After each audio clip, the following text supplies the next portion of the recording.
in the morning. Welcome back to our channel. Today is a beautiful Wednesday, and we have some absolutely explosive updates from Genoa City to share with you all. Grab a snack and get comfortable, because we are diving right into the madness. Oh my god. I'm screaming. I literally cannot even deal right now with what is happening on the show. I was sitting here eating my dinner, watching the latest episode, and I actually choked on my food when I realized what Diane Jenkins Abbott is plotting. Okay, but listen, you have to hear this because it is the most unhinged, brilliant, terrifying thing ever.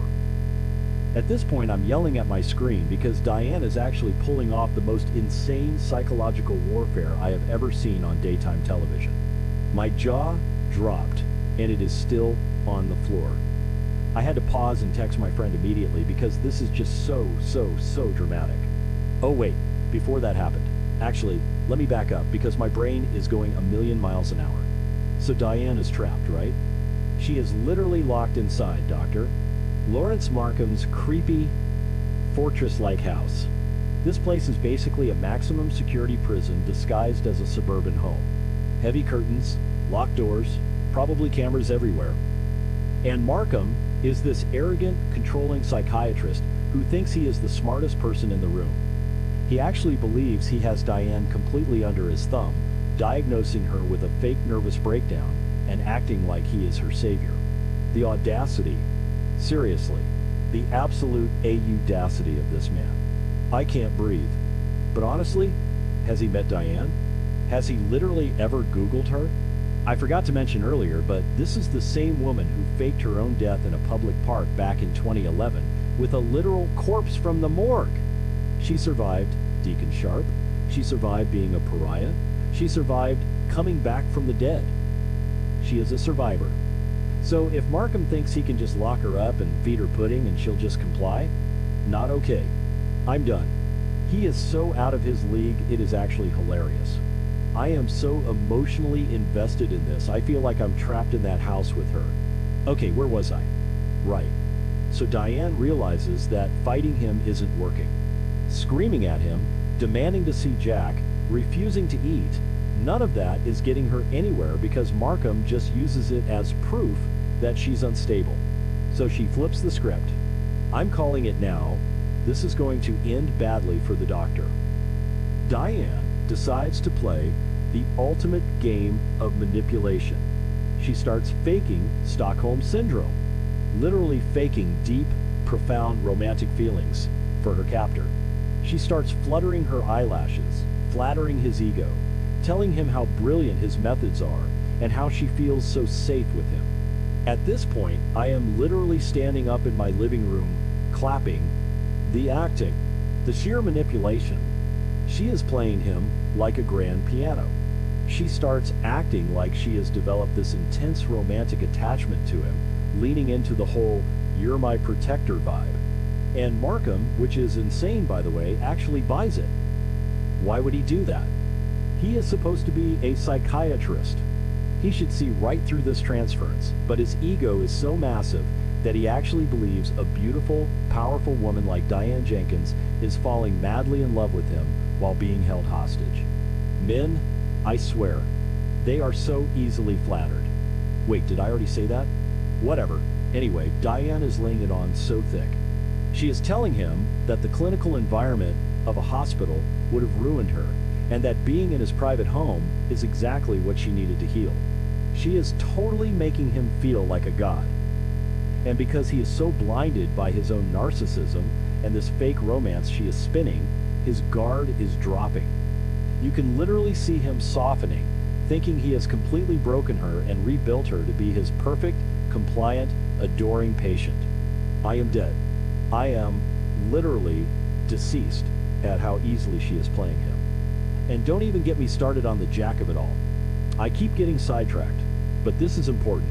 While Diane is trapped in this house, faking a romance with a psychopath doctor, Jack is on the outside doing the exact same thing with Patty Williams. Like, husband and wife are simultaneously faking romances with unhinged villains to save each other. It's actually kind of poetic, but also so messed up. Jack is trying to lure Patty into a trap by pretending he wants a future with her, and Diane is romancing Markham. But Diane doesn't even know Jack is doing that. She thinks she is completely on her own, which makes her survival instincts even more iconic. Okay, back to Diane and the doctor. So, she has him completely wrapped around her finger with this fake romance routine. She is taking full advantage of the fact that he thinks she is falling for him. And what does she do with this newly earned trust? She asks for sedatives. She plays the fragile, exhausted woman card. She tells him she just wants to sleep, to rest her mind so she can fully commit to his therapy and be the woman he wants her to be. She promises she won't overdose, she just needs a little help taking the edge off. And my jaw dropped when he actually agreed. He agreed to get her the sedatives. Are you serious? I was like, are you serious right now? You are going to give a hostage drugs? But he thinks she loves him. He thinks she is completely compliant. So he agrees to get her the pills. But Diane doesn't just want a good night's sleep. Oh no. Mark my words. Diane is hoarding those pills. She is going to stockpile every single sedative he gives her. She is probably hiding them under her mattress or in her pockets, waiting for the perfect moment. I can totally see the scene playing out in my head. I'm literally visualizing it right now. She is going to wait until he is making her tea or pouring her a glass of wine or whatever. She is going to use that fake romantic tension to get close to him, maybe touch his arm, distract him with a compliment. And the second he turns his back, boom. She is going to drop a handful of dissolved sedatives right into his drink. I can't even deal right now just thinking about the suspense. What if they don't dissolve fast enough? What if he turns around too soon? The anxiety is actually killing me. But she is going to do it. She is going to drug him, and then she is going to have to sit there smiling and faking this romantic connection, watching him drink it, waiting for the drugs to kick in. Can you imagine the absolute nerve that takes? To sit across from your captor, batting your eyelashes, while you wait for him to pass out? Diane's heart is going to be beating out of her chest. I would literally be sweating profusely, but Diane is a professional schemer. She is going to keep her cool until his eyes roll back and he hits the floor. And once he is out cold, that is her window. That is her one and only chance to find a real escape route. Because remember, this house is a fortress. She doesn't know the passcodes. She doesn't have a key. She doesn't know where the alarms are. She is going to have to search his unconscious body for keys or a phone. Oh my God, she is going to have to unlock his phone. What if he uses facial recognition? She's going to have to hold his passed out face up to the phone screen. I am screaming. This is like a literal thriller movie right now. She needs to get it together. I swear. Because if she messes this up, Markham is going to wake up and realize she played him. And a narcissist who realizes he's been played is the most dangerous kind of person. If he finds out the romance was fake, he might actually hurt her. Or worse, Patty might show up. Imagine if Patty walks in right as Diane is dragging Markham's unconscious body across the floor. I would actually throw my television out the window. The stakes have literally never been higher. I am so emotionally invested in this fake romance plot.